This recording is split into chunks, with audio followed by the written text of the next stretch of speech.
Remember the 80s and 90s? Back then, video games were a different beast. Forget your fancy graphics cards and online multiplayer. We're talking pixelated sprites, cartridges that needed blowing, and the sweet, sweet sound of the arcade. It was a simpler time, a time when gaming was a truly social experience. Let's take a trip down memory lane, back to the golden age of gaming. Remember the first time you saw Mario jump? Or the thrill of outrunning Dr. Robotnik? Those were the days. We're talking about legendary consoles like the Nintendo Entertainment System and the Sega Genesis. These weren't just consoles, they were portals to other worlds. Worlds filled with adventure, challenge, and endless fun. From the iconic theme of Super Mario Bros. To the adrenaline rush of Sonic the Hedgehog, the games of this era were more than just entertainment. They were cultural phenomena. They brought friends and families together and provided endless hours of joy, frustration, and everything in between. So grab your favorite joystick, adjust your tracking, and get ready to relive the magic.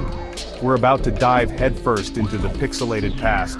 Get ready to remember why these games, despite their simplicity, still hold a special place in our hearts.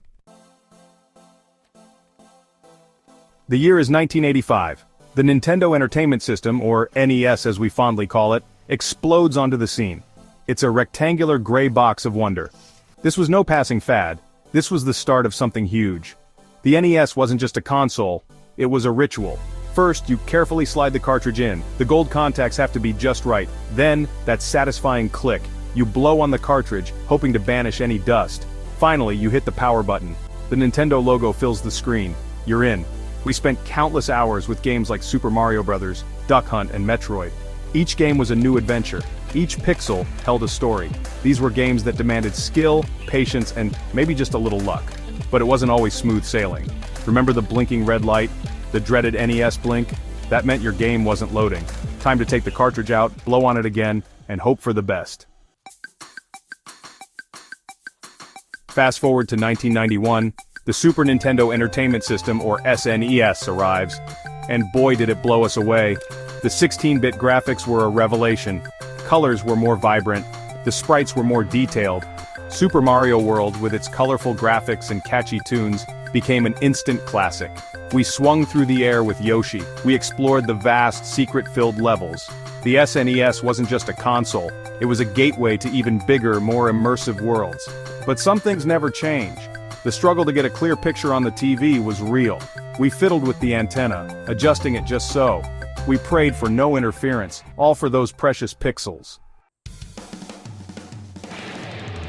Sega challenges Genesis of a rival. But Nintendo wasn't alone. Sega entered the fray with the Genesis, boasting blast processing power. This was a console for a more mature audience. It was edgy, it was cool, and then there was Sonic the Hedgehog. He was a blue blur, a rebel with attitude. He was everything Mario wasn't. Sonic's speed and attitude were infectious. Sega had thrown down the gauntlet.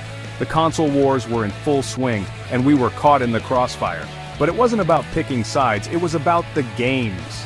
And these games, whether on a Nintendo or a Sega, were becoming a part of our lives. The social scene, arcades, and shared memories. But let's not forget the arcades. Those dimly lit caverns of joy and competition. The air was thick with the smell of popcorn and anticipation. The sounds of joysticks and buttons filled the air. We huddled around Street Fighter II cabinets, mastering Hadoukens and Shoryukens. We pumped quarter after quarter into TMNT Turtles in Time, battling the Foot Clan side by side. The arcades were more than just places to play games. They were social hubs. These games, these consoles, they were more than just pixels on a screen. They were shared experiences. They were friendships forged in the fires of competition. They were life lessons learned from 8-bit heroes.